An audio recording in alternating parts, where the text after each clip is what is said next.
foundations and foundation repair and what to look for with different things that could be potentially going on with your foundation. So this is going to be very useful to you as a homeowner if you have no intention of selling and you're looking around and you want to see, kind of what the structural integrity is of your foundation, or some other potential issues that are going on with your, with your property. This is obviously going to be beneficial, if you're a seller and you're looking to sell your home because, you don't want during the home inspection something to pop up that's unexpected. So as many of those as you can avoid, the better. So, seeing your foundation beforehand, just kind of having a brief idea of what's going on with it, would be valuable information for you. And also, obviously, if you're on the buying end, especially here in New England, there's a lot of older homes out there, and you want to be able to at least quickly evaluate without having to go pay for a home inspection.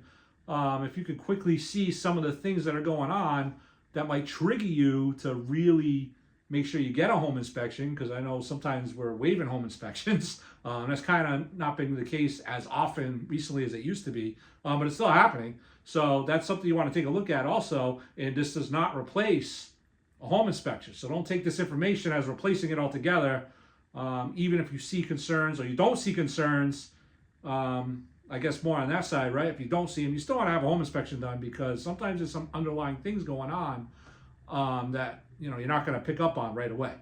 But anyway, let's dive into it. I was very fortunate. I was able to work at a company that did foundation repair, and I was able to go to people's homes and evaluate their situation, look at the structural integrity of their foundations, see all the remedies that we could offer and different solutions that we would have. So I learned a lot of valuable information as far as what to look for, and then what the remedies are for those situations. So the first thing you want to take a look at, obviously, probably common sense, right, is any cracks in your foundation, right? So the cracks, what's going to be a telltale sign on the crack is going to kind of be where it starts and what the shape of the crack is. So, for example, if you have a crack, and this is kind of how it looks, you see the crack. And then at the top of the crack, maybe it's open a little bit, and then maybe it just gets smaller and smaller, and then just becomes kind of a hairline crack. So the big thing you want to look at with the cracks is how it's shaped. So if at the bottom is where, it's more together, and then it just kind of like slowly V's up, well, that's going to be a issue where it's starting to separate. Right? So the concrete's starting to separate.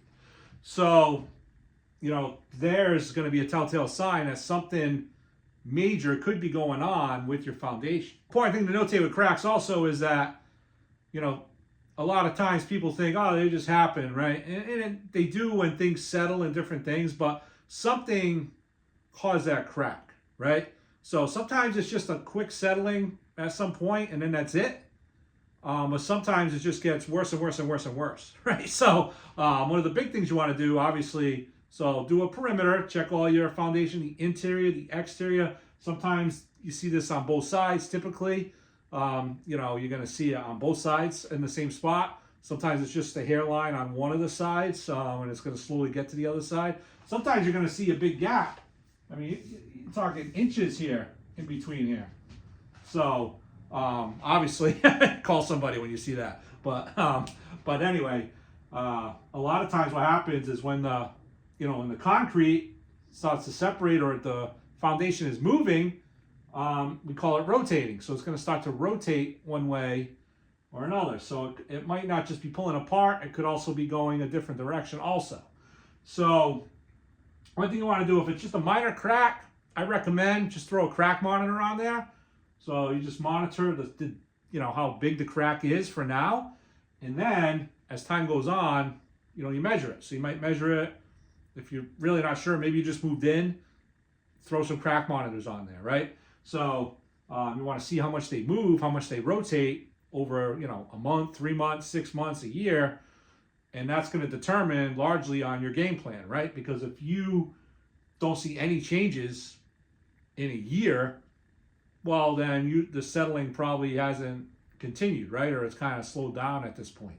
So you just you can pump the brakes a little bit, right? But if you see, it's moving 1/4 inch, 1/2 inch, over that time span, you're actively settling. So the home is actively settling. So that's an issue, right? So you want to have somebody out come take a look at that. So the other telltale sign, what you want to look for is, any cracks in your walls, above the door frames, different things like that. So maybe you didn't even notice some of these cracks. Maybe you have a finished basement.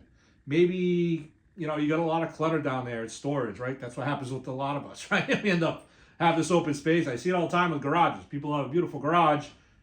You can't put your car in there, right? It's just storage. So same thing can happen in a basement, or obviously garages have foundations also. So you can also, take a look at that. So some of the other things, like maybe your door's not shutting all the way, right? All of a sudden the door, upstairs, the closet door, the whatever door, it's not closing right? Maybe you don't even have a crack yet. Well, that's a sign that things are starting to settle, right? Things aren't straight like they were when it was constructed. Things are starting to move a little, right? And now doors aren't shutting, different things like that. So these little telltale signs are when you're, if you're going house hunting, you're looking at a home, check these things, right? Open the doors, close the doors, make sure everything's closing properly, opening properly. It might not just be a loose hinge or something. It could be something structurally going on with the home. All right, so how does this stuff happen, right? So how does it move? What's the settlement? What's going on? Well, let me show you. Let's get a new page. All right, so let's draw your house, right? So here's your home, right? Do, do, do, do. Boop, boop.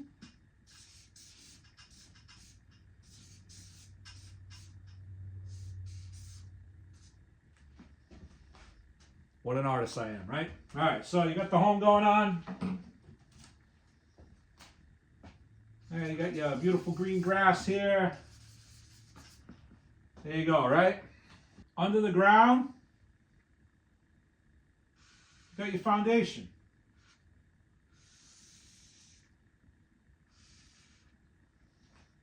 So here's your foundation. All of a sudden, you're noticing a crack in the foundation, right? So what's going on here? So what you're really going to do is you're going to have that perspective to just imagine, the dirt's not there and different things aren't there, and just kind of picture what's going on. So if you're seeing this crack and like that V that we talked about earlier, it's got like almost like a V shape, and it doesn't mean a dramatic V shape. You're looking for more, of a diameter on the crack at the top versus as it gets lower. Well, that's going to show that it's kind of breaking away, right? And I always picture the Titanic in the infamous movie and the scene when it just breaks, right? You just see it's almost like a V hanging and then boom. So it slowly just cracks and breaks, right? So you got to visualize what's going on there. So what's happening is this corner of the house could be starting to break away, right? So that's going to cause everything above the load, because here's your load, right? So your load comes down from your roof and it tries to find, the least resistance. It's going to go down all of the structure, all of your beams, try it to be evenly spread out. So, you have your live load. So your live load is going to be everything in the home. So all your personal belongings. So when engineers design your home, they have to design it in a way that's going to structurally support the load, right? And all that means is, I could keep going with these arrows. I mean, you go all the way down the rafters, and it's gonna travel down, and it should all be evenly placed as far as the load goes, right? You don't want it to be off on one side. It's going to cause a shift, right? So what's happening here, when this starts to break away, it's going to structurally twist things a little bit, distort things, and that's why the windows don't close, the doors don't close. But anyway, what's going on, right? Why? What's going on, right? So picture under your home. Here's your grass again. Hopefully you can see it. But if you go underneath your home, and I'm just going to guesstimate 20 feet. It could be 10 feet, 15 feet. It could be 150 feet, right? So what you have here is all this soil. We call that the active zone, or the zone of influence, right?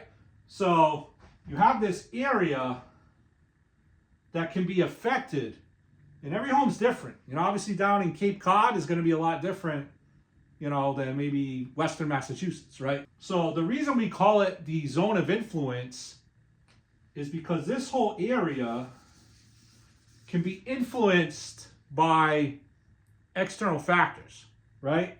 So some of the things that can influence it are kind of common sense in a way, right? So think in the summertime, what happens in the summertime, right?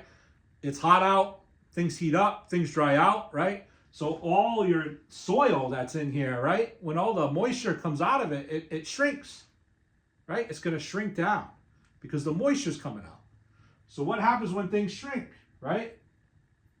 It's going to shift some things, right? That's how homes settle in different things, because now the soil's not as strong, it shrinks, and that can cause some movement in your foundation. Now, what else can happen, right? The winter time, you get a lot of, you know, the rain, the snow, the ice. It's more moist, the soil, so it's going to expand because it's going to have the water. And what's going to happen there, the same thing, right? So, you know, if you start expanding, that's also going to create some movement and things. So now you have, especially in New England with our seasons, you know, you're contracting and then you're expanding. So you're doing all these things based on the environment, right? The weather conditions and different things. So over time, and depending on where you were and depending on the type of soil that you have, is where some homes are going to have some major issues and some homes don't have as many issues, right? So what's else, something else that could affect it? So the other thing that can affect it is if you had a tree. So, and my drawing is probably worse than my 7-year-old's, so bear with me. But you got a tree, right? So what happens with the tree, right? What's going on under the tree? So the tree, it's got all these roots, boom, boom, boom, under the soil in that zone of influence, right? And what does a tree do, right? It's going to absorb the water because it needs to eat or drink, however you want to say it, for a tree, right? So it needs to absorb the nutrients and different things. So it's going to absorb the water, right? So that's going to affect. If you have trees near the home, so when you're looking at homes, look at that. If that's an old tree, that could be a problem. Let me show you, right? So it's taking the water out, so it's shrinking the soil, like we were saying happens in the summer. But what happens if you cut that tree down? You're like, and this tree goes timber, right? Gone, right? Tree's not there anymore. You got blue skies now, right?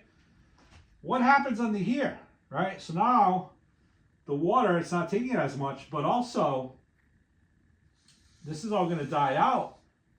And this just, you know, all those roots created space under there, right? So now when those roots start to die and deteriorate, it's going to create a void under the ground. So now that void is going to make things shift around and different things. So the reason I point that out, when you're looking at homes, if you see big trees or a lot of trees or even shrubs, anything around the property, it's going to be affecting this, especially if it's a tree that you're going to have to remove. A lot of times, go to a home, right? What's the issue? All of a sudden they started having foundation issues after they removed the tree. You know, saw that countless times. So what happens with that is not good. So how do you fix that, right? How do you fix these things? What precautions can you take? Well, one of the major things you can do is you can add piles, right? And there's different types of piles. There's helical piles, there's driven piles, you know, and they have different purposes. So like a helical pile would look something like this. So a helical pile, is going to have these helicals on it, right? So what happens is you're going to spin this into the ground, the helical pile, and it's going to, you know, it's going to pull itself down to the ground, right, by the design of it. So what you want to do is you're going to kind of think backwards, right? So you go to a home, right? You look at the foundation, you see this crack on the side, and you see the V, and you see it starting to go this way. And another big thing you can do, it's kind of tough to do unless you have the proper equipment to do it, but you can go in the home and you can measure the elevations. So, a tool that we used to use in the field was a zip level, right? So you put a zip level, you always want to do it on the main level of the home. You could do it upstairs too. You could do it in the basement, but sometimes the way the foundation is, the way the slab is poured, that could throw it off a little bit. But if you do it, on this first floor, you're going to see kind of what happens with the beams and different things and all the supports that's in place. You're going to see how it's affecting it, right? All right, so we'll do another drawing. I'm going to go back to this. I'm not going to lose it. We're going to go back to it. But if you're in the home, just picture you're, in the home,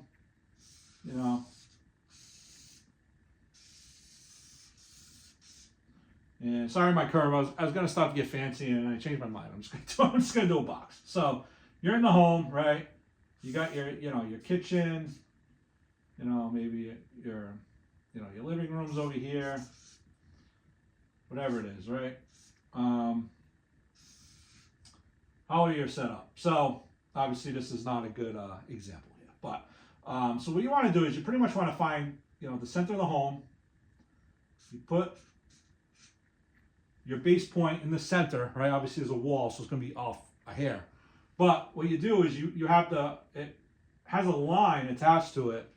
You don't have to use a zip level. You can do this other ways, but this is the easiest way. And this line will be attached to this reader, and you can put it in the corner, and you take that one, you want to zero this out. I know it's going to be tough to see on the video, but you put 0.0 there, and then you're going to see the difference here. So if this is -2, well, that means that this, from this point to this point, is -2 inches, right? So this is just a reference system. So if wherever you put this doesn't know, it's not connected to exactly where level 0 is on the earth, right? It's just a relative thing. So it's down 2 inches from here. So if you put this over here, it would just be down 2 inches from that point, right? But if you center everything, you get a good baseline of everything. So that's why you want to center. So then you move this thing, you take it, and you move it over here. So obviously that line wouldn't be there anymore, but you bring it there, and let's say that's -3. And then if you moved it again and you go over here, and let's say it's plus 0.1, and then you do that corner and it's plus 0.2, right? So what happens in that situation, you can see, if you're looking at it from a bird's eye view, that the front of this home is what's settling, right? So you're seeing at the front, so like you're looking at this from the top, this living room kitchen, like a blueprint, you're seeing at the front of the home. So now when you come outside, you look back in 3D, you know that the front of the home is shifting down, right? Now, in real life, with what I just showed, most likely you'd probably see this corner would probably be higher than it is, right? But it's showing the whole front of the home, right? But let's just, for example, because I want to keep with what we were doing, we say that's -3, and we say this is closer to those, right? It's only like 0.3 off or something like that. So we see that the settling's happening in this corner of the home. Thus, that's why you see the crack. So let's go back to what we were looking at with the home. So just come back outside, and that's what you see. It's starting to pull away. So how do you fix that, right? So you got to put things back together again. You say, okay, how are they falling apart? How do we put it back together? So what you got to do is you got to re-support the home because it's dropping there. So you want to put these helical piles in, or you can do driven piles. So what you're going to do is you're going to support it underneath the foundation, and it's going to rifle through all of this active zone. So that's what you want to support it on, right? So what you got to do with this, there's a couple ways you can do it, right? So if you do it externally, you're going to excavate all along the foundation as far as where you're working, right? A good 4 feet or so at least, right? Around there. So you got to see the bottom of the foundation, and underneath this, foundational wall is going to be a footer, right? So whenever you excavate in front of a foundation, normally you're going to see, a footer out there. So you're going to see a cement block that comes beyond the wall, So what you got to do is you got to jackhammer that out of there, to make it flush so you can put the bracket. So the bracket's going to be this giant, it's going to be, usually it's like an L bracket, but it's very heavy duty, very heavy to pick up. This is to support your home. So it's not just a little bracket you go buy at Home Depot. So you're going to put this bracket, it's going to go under your foundation, and you're going to put these piles in. These piles come in sections, right? So they're going to come, they can come in 5-foot sections, they can come in smaller sections, and they're going to be threaded. You can have threaded ones. There's different ones you can have. You can have some that just fit right over the other one. But the threaded ones, you thread them together.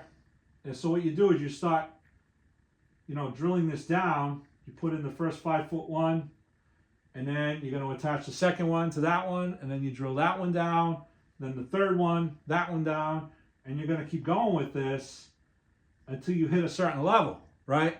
So a lot of times where we would stop would be, the point of refusal. You could, when it's not going to go anymore, you've hit that load-bearing stratum. But a lot of times, I shouldn't say a lot of times, all the time, this is, engineered, designed, right? So an engineer is going to look at the home, and they're going to see what's going on with the load, where the load's going, and they're going to decide how much torque to put on this to support the home, right? So obviously the depth, a lot of things can factor into that. You could hit an obstacle down there like a boulder or something like that.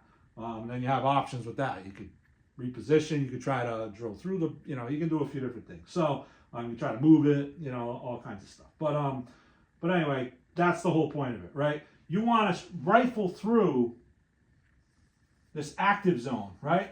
So you want the bottom of this to be supported in this load bearing strata. And my handwriting is horrendous, but load bearing stratum. So what's going to happen is, if you could just envision removing the soil, remove it, it's gone, right? Let's say your whole house you wanted to put these on, right? These should support your home without the soil, in essence, right? So that's how strong these things are. So that's how you want to envision them, right? So obviously, that's what's going to stop any influence of the environment from affecting what's going on with your foundation. Because now it doesn't matter, right? It doesn't matter what's going on with the tree, with the water. Maybe there's a plumbing leak. I didn't talk about that one. A plumbing leak, you got a pipe on the ground that has a leak in it, and now you got all kinds of water under there that you don't even know about, right?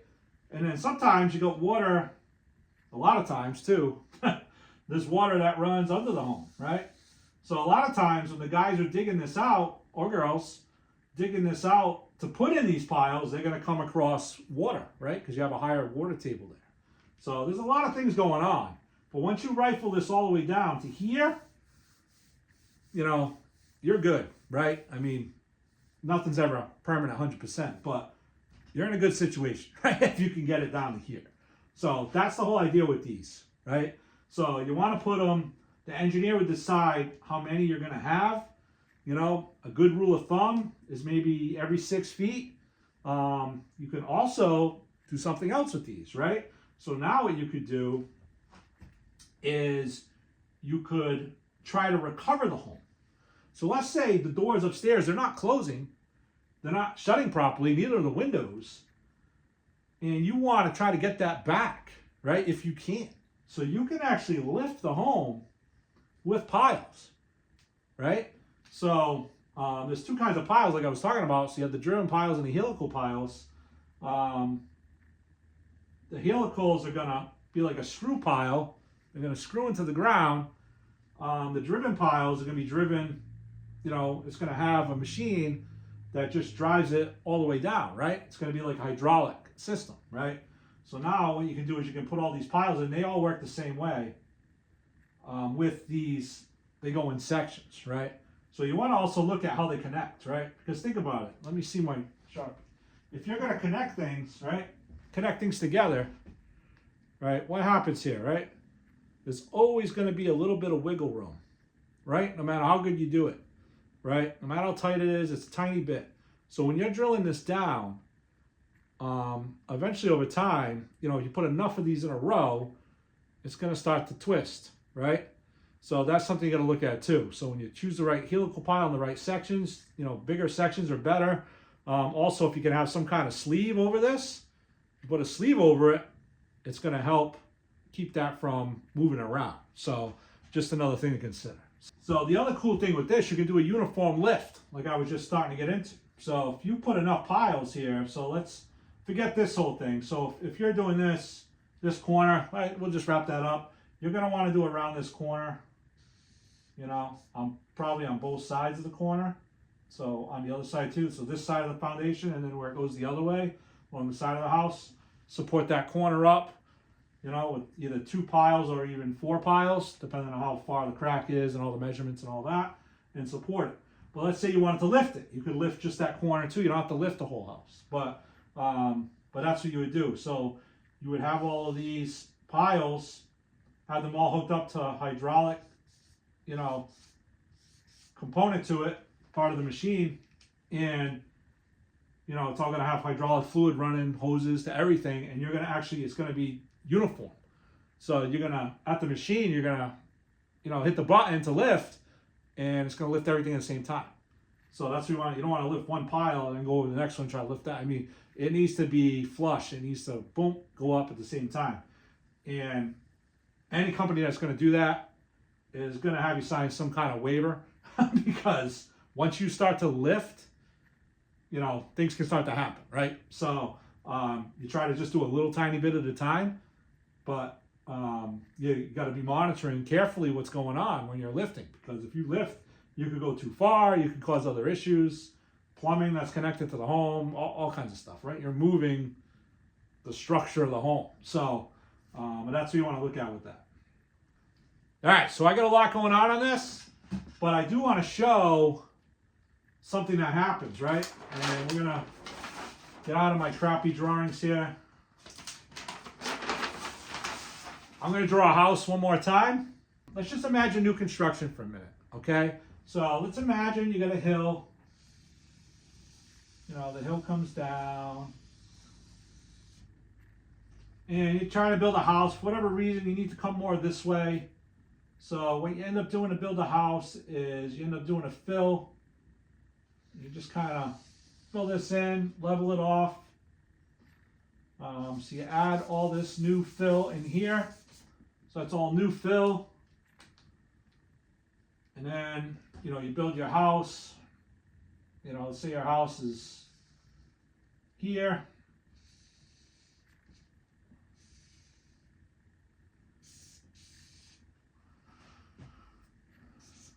We won't go into all the details. Looks like a robot.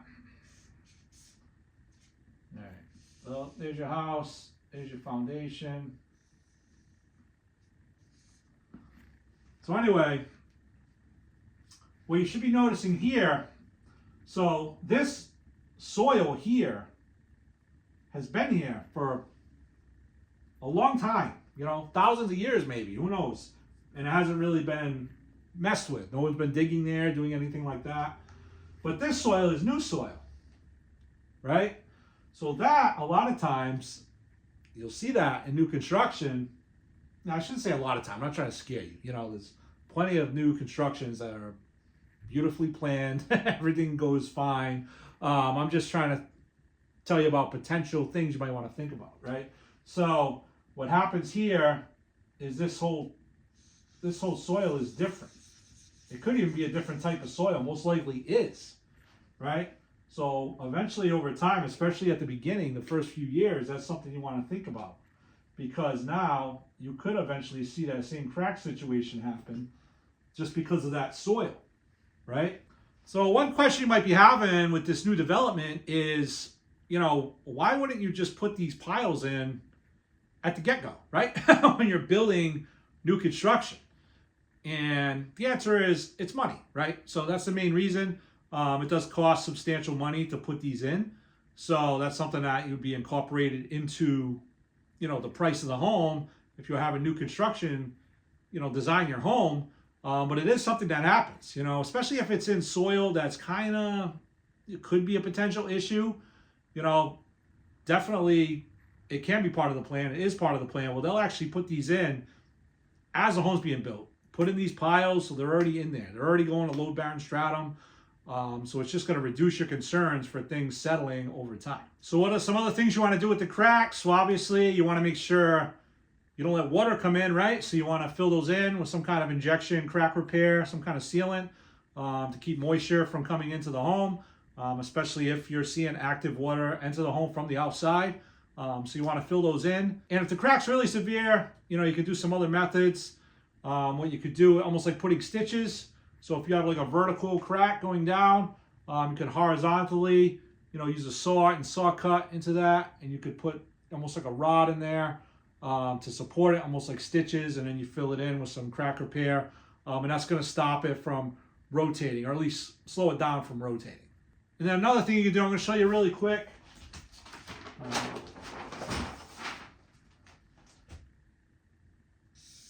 We didn't really cover this, but let's build your house again.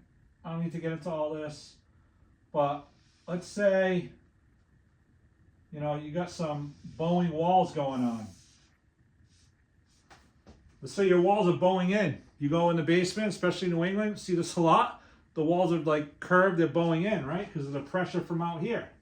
So how do you remedy that, right? What can you do for that? So, you know, those same piles that we talked about going, you know, vertically, you know, we could also put horizontally in essence. You know, it's not going to be exactly horizontally, but what you can do here is you can excavate all this dirt out of here, because all that pressure is going on there, right? So there's all this pressure that's causing that wall to bow. So if you excavate this dirt out of there, you immediately alleviate that pressure, and then, I don't want to put too much on with the diagram, but then you would put a pile this way, right? And this will have a bracket on it. It's going to hold the wall. So you can put these piles in that direction also. So that's just going to help, you know, just add extra support in there, you know, and then you could just backfill with new soil here on the side. And obviously you're not going under, because that would be, you know, obviously whenever you add new soil, that's something you got to think about. But, you know, when you're just doing it on the side, it's not going to be as concerning, you know, than underneath part of the structure. So, but that's another remedy too that you also could see. Now, a few things to point out here is, you know, older homes have fieldstone foundation. So if you see a lot of issues with that, that's probably when you're going to be, all right, let's talk to the structural engineer and get his input as far as what you should do with this situation. Because a lot of older homes, they've been around a long time, 1700s, 1800s, 1900s, early 1900s. You know, there's all kinds of homes in New England, all different ages, all different construction types, all different foundation types, you know, and I'm just talking about a basic foundation. I didn't even get into crawl spaces, you know, all those things, floating slabs, all that kind of stuff. So, but this is just, today we're just talking about this. But if it's fieldstone, you're never going to be able to lift that home, right? I mean, because you start moving that fieldstone, you start to lift that and move that. Your best bet with that is just, you know, you don't want it to move anymore. So you just stop it from moving. You stabilize, you know, so you want it not to settle any further. All right, so in closing, walk around the home, check for cracks, check for different things. You know, sometimes the gutter's not running the water properly, and that's creating water. So remember that the two things that are going to affect the foundation, one is moisture, and two is the soil. So those two things combined is what's going to make the soil move. And just understand, like we've gone over, you have an active zone of influence. Well, that's all influence under your home. It can vary from home to home how deep that is, what's going on under your home. But those are things you want to consider. And then the trees, obviously, if you see the trees, just understand what that could do. And then also just always keep in mind, if you're not sure, and have a structural engineer come look at it. You know, structural engineers are not cheap, but they will come out. They'll give you a game plan. They'll write a report for you as far as what their recommendations are. And also they're putting their license on the line. So they're probably going to be more I don't want to say extreme because they're doing their job and they want it to be safe, but they're going to make sure that it's safe. They're not going to tell you some Band-Aid method to fix something. So keep that in mind with structural engineers. It's going to be a legit, this is what you should do to remedy this situation. And I suggest getting one, you know, if it's a really serious inquiry that you have and you have concerns, maybe they pop up on the home inspection. You know, first you want to visually look, you know, because then you save your time on putting an offer in if you kind of have an idea what to look for. But then B, if you do put an offer in and you have the home inspector come out, don't just go 100% with what they say, because I've seen their reports sometimes with different things, not just foundations, but you know, it's a good report, but a lot of times it's vague, you know, and some of the things are kind of vague because they're not quite the expert in every single one of these fields. So a structural engineer, somebody like that is going to be, you know, the expert when it comes to what's going on with your existing structure and, you know, how to remedy any situations. And sometimes you just want to see if something's salvageable, right? Sometimes there's an old barn. Let's say buying a property, it's out in the woods, you got a lot of acres, you got an old barn, it's got an old fieldstone foundation. You know, I don't know, is this worth saving? Like, you know, and then you're trying to figure out what to put in for the offer, if you can save it or not. Your best bet, structural engineer to come out, take a look at it, give their assessment on it. Obviously, the timing also, because it is a home transaction, you're trying to put an offer in, there's a lot of factors that go into this. You know, when can that structural engineer get there, and how long is it going to take to do the report, you know, and get the information that you need for that. And then again, on the flip side, if you're selling, look at these things, because these things could pop up. You're way better off trying to take care of some of these ahead of time before you're in the middle of the transaction. You have your other home set, you got your deposit in the other home, you think everything's going smooth, and then boom, somebody finds something that you weren't really looking for with your foundation, and now your whole home transaction of you selling is, you know, is blowing up on you. And now you got the other home. It's just, it could be a mess. So to avoid that, be proactive. You're looking to put your home on the market, just see, okay, let me look at the foundation, let me see what's going on, because that's a big structural component, you know, to the home, you know, as far as home insurance too. You know, I see that a lot too. So the home sale might go through, everything goes through the home inspection, it clears that. And then all of a sudden insurance sends their person out and they're like, nah, I don't like this. And then they won't insure the new homeowner that's buying it. It can be a mess. So look at the foundation, make sure that's all set, get that in order, at least have a game plan on it. Maybe you can't afford to fix it, you know, but at least know going into the transaction, that's the deal. You can disclose that to the buyer, and then, you know, you can negotiate the price that they're going to have to take care of this, you know, when all the numbers crunch up and who's paying for what at closing. So anyway, as usual, thanks for watching. Hope you found it informative. You know, feel free to reach out. If you have any questions on foundations, real estate, roofs, kitchens, whatever it is, call me up. I'm here. Shoot me a text message, send me an email. That's what I'm here for. But anyway, thank you. Enjoyed the summer. I got to come inside today for this video, so a little different. Usually I'm outside a lot for the real estate videos. I like to be outside, but with the board, even though I'm messy, I'm no Pablo Picasso, Pablo Graham. No. But you know, anyway, thanks for watching. Take care, and I'll see you.